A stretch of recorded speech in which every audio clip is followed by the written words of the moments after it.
जब पति पत्नी शादी के बंधन में बंधते हैं तो उनके ऊपर बहुत सारी जिम्मेदारियां होती हैं। अपने परिवार की मान मर्यादा को रखना, अच्छी तरह से खाना कमाना और अपने बच्चों की अच्छी परवरिश करना। लेकिन क्या हो जब शादी के बाद लोगों की नीयत खराब हो जाए और नीयत खराब होने की वजह से पूरे कुल और ख़ानदान के ऊपर कलंक लग जाए। आज की घटना कुछ इसी के ऊपर डिपेंड है। आखिर क्या हुआ था दोस्तों? पति परदेश में रहा करता और पत्नी पड़ोसी से लड़ाया करती और फिर हो जाती है गर्भवती और उसके बाद एक बहुत बड़ा हत्याकांड होता है। क्या हुआ था इस घटना के अंदर, पूरी जानकारी यहाँ पर लेने वाले हैं। नमस्कार दोस्तों, क्राइम सफ़र का चैनल में आपका स्वागत है। यह घटना उत्तर प्रदेश के अलीगढ़ की है। उत्तर प्रदेश का अलीगढ़, वहाँ का एक गांव पड़ता है। उस गांव के अंदर मोना, जिसकी अभी अभी शादी हुई है, और उसके पति का नाम है समंदर, जो कि आंध्र प्रदेश में रेलवे में लगा हुआ है। अब दोस्तों, यहाँ पर क्या होता है, समंदर और मोना की शादी को सिर्फ 15 दिन हुए थे। तभी जो समंदर होता है, वह शादी के 15 दिन बाद मोना अपनी पत्नी को अपने घर वालों के हवाले छोड़कर और ड्यूटी पर चला जाता है रेलवे विभाग में। अब पत्नी उससे बार बार कहती है कि आप सुनते हो जी, मुझे छोड़कर मत जाओ, या फिर आप मुझे भी अपने साथ ले चलो। मैं तुम्हारे बगैर यहाँ अकेली कैसे रहूँगी, मेरा मन भी नहीं लगेगा। लेकिन जो पति होता है वह कहता है कि यहाँ पर मम्मी पापा हैं, इनकी सेवा करो, और जो तुम्हारी भतीजी है, बड़े भाई की लड़की है, वह तुम्हारे पास सो जाया करेगी। और तुम्हें कोई सामान वगैरह मंगवाना है तो पड़ोस का लड़का है सोनू, उससे मंगवा लिया करना दोस्तों। ये कह कर के जो समंदर है वह वहाँ से चला जाता है। पत्नी घर पर अकेली रह जाती है। पत्नी मोना के पास उसकी जेठ की लड़की सोया करती है। दोस्तों, जेठ की लड़की दिव्या, जो कि अपनी चाची से बहुत प्यार करती है, उसका ख्याल भी रखती है। और घर की छत पर यह लोग सोया करते थे। ऊपर चौबारा बना हुआ था। सास ससुर सब नीचे रहा करते थे। जेठानी भी और जेठ भी नीचे रहा करते थे। इसी तरह से समय गुजर रहा होता है। अब धीरे धीरे समय गुजरता है तो मोहना को बाहर का, यानी कि बाजार का खाना अच्छा लगता था। चाट पकड़ी, दही वल्ले, ऐसी चीज़ें वो ज़्यादा खाया करती थी। तो उसका पति समंदर कह कर गया था कि अगर तुम्हें बाजार का कुछ खाने के लिए मंगाना है तो तुम सोनू से मंगा लिया करना। सोनू जो कि पड़ोस का है और मोना का देवर लगता था रिश्ते में, लेकिन ज़्यादा छोटा भी नहीं था, ज़्यादा बड़ा भी नहीं था। अब जो मोना को जब ज़रूरत होती है बाज़ार से कुछ सामान मंगवाने की, तो वह अपने उस पड़ोसी देवर सोनू को बुलाती और उससे बाज़ार से कुछ सामान मंगवा लिया करती है। सोनू सामान लाकर उसको दे दिया करता। इसी तरह से मामला चल रहा है।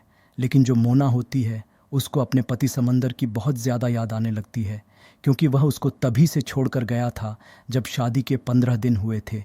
अब पत्नी है, नई नवेली है, उसको पति की तो याद आएगी ही। पत्नी अकेली थी। जो मोना है उसको तन्हाइयाँ काट रही थीं। अब घर के अंदर एक ही मर्द उसके पास आया करता था, जिसका नाम था सोनू, जो कि देवर लगता था। वह ज़्यादा बड़ा भी नहीं था, ज़्यादा छोटा भी नहीं था। अब जो मोना होती है, एक दिन उस सोनू को अपने पास बिठा है और सोनू से कहती है कि तुम्हारे भाई ने तो मेरी ज़िंदगी बर्बाद कर दी। अब सोनू कहता है कि भाभी क्या हुआ, मुझे बताओ, कोई दिक्कत हो तो मैं तुम्हारा काम कर दूंगा। लेकिन मोना तो कुछ और ही स्टाइल में उससे बात कर रही थी। वह कुछ और चाहती थी सोनू से। अब सोनू से वह बार बार कहती है, तुम्हारे भाई मेरी तरफ यह भी नहीं देखते, मैं यहाँ पर अकेली हूँ, यहाँ पर आ जाएं या फिर मुझे अपने साथ ले जाएं। और वह यह कहती हुई सोनू के ऊपर हाथ फेरने लगती है। सोनू इतना भी बच्चा नहीं था। सोनू के मन में भी कुछ ना कुछ उठने लगता है। और फिर जो भाभी मोना होती है, वह सोनू को अपने कमरे के अंदर ले जाती है और उससे कहती है कि तुम मेरा साथ दो, मैं अकेली हूँ, मैं बिना तुम्हारे भैया के रह नहीं सकती। तो सोनू और मोना के संबंध बन जाते हैं। अब तो मोना और सोनू के संबंध बनने लगते हैं। तो मोना को अब बहुत ही अच्छे दिन लगने लगते हैं कि चलो कोई नहीं, मुझे मेरा कोई ना कोई पार्टनर तो यहाँ पर मिला। अब मोना बार बार सोनू को बुलाया करती, उससे बार बार सामान कुछ बाजार से मंगवाया करती खाने पीने का, और सोनू उस कमरे में ही घुसा रहा करता। घर वालों को कोई सोनू के ऊपर कोई शक नहीं था, क्योंकि वह 16 से 17 साल का था। तो घर वाले बच्चा ही समझते थे। लेकिन घर के अंदर खिचड़ी कुछ और ही पक रही थी। मोना सोनू का पूरा फ़ायदा उठा रही थी। धीरे धीरे समय गुजरता है। अब उसका पति आ जाता है। मोना का समंदर उसके साथ भी वह रहती है, तो सोनू वहाँ पर आना बंद कर देता है। धीरे धीरे और समय गुजरता है तो मोना अब सोनू के बच्चे की माँ बन जाती है, यानी कि गर्भवती हो जाती है।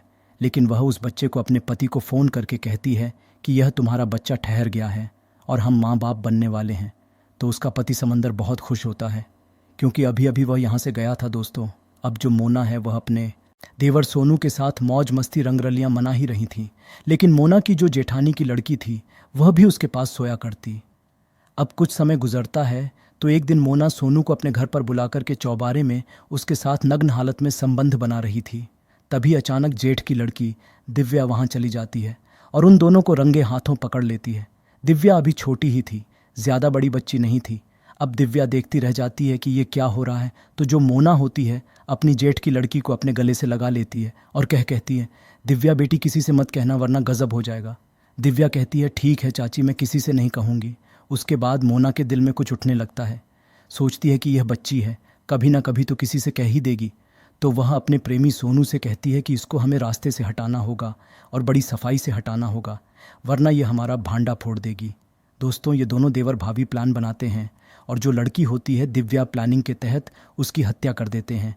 लेकिन दोस्तों, ये है, इतने प्रोफेशनल हत्यारे नहीं थे। हत्या करके वहीं चौबारे में उस लड़की को डाल दिया जाता है। जब घर वालों को पता लगता है तो सीधा सीधा शक उसी मोना के ऊपर जाता है कि भाई यही तो थी ऊपर, और इसकी हत्या कैसे हो गई। पुलिस आती है, मामले में पूरे अफरा तफरी का माहौल मच जाता है और सीधा घर वाले आरोप मोना के ऊपर लगाते हैं कि इसके कमरे में हमारी बेटी मरी हुई मिली है तो इसी ने मारा होगा। उसका गला दबाया गया था और गले पर निशान भी थे। दबाने के तो पुलिस तुरंत मोना को अरेस्ट करती है, शक्ति से पूछताछ करती है, तो यहाँ पर ये सारे राज खुलते हैं। फिर उस लड़के सोनू को भी पकड़ा जाता है और मोना के पति समंदर को भी बताया जाता है। वह घर आता है और माथे पर हाथ रखकर जोर जोर से रोने लगता है कि मेरी ही गलती है, मैं मोना को अपने साथ ले जाता तो ये कांड नहीं होता। तो इस तरह के कांड हो जाते हैं। कई बार पत्नियों को जब अकेला छोड़ दिया जाता है तो वह अपनी मनमर्जी करती हैं पीछे से, और न जाने कैसे कैसे उल्टे सीधे रास्तों पर वह चलने लगती हैं। तो कभी अकेला ना छोड़ें, साथ रहे। दोस्तों, आप जो भी कुछ कहना चाहते हैं इस घटना के बारे में अपनी राय कमेंट बॉक्स में लिख सकते हैं। अगला प्रोग्राम जल्दी फिर से लेकर आऊँगा। तब तक आप खुश रहे, सावधान रहे। जय हिंद, जय भारत।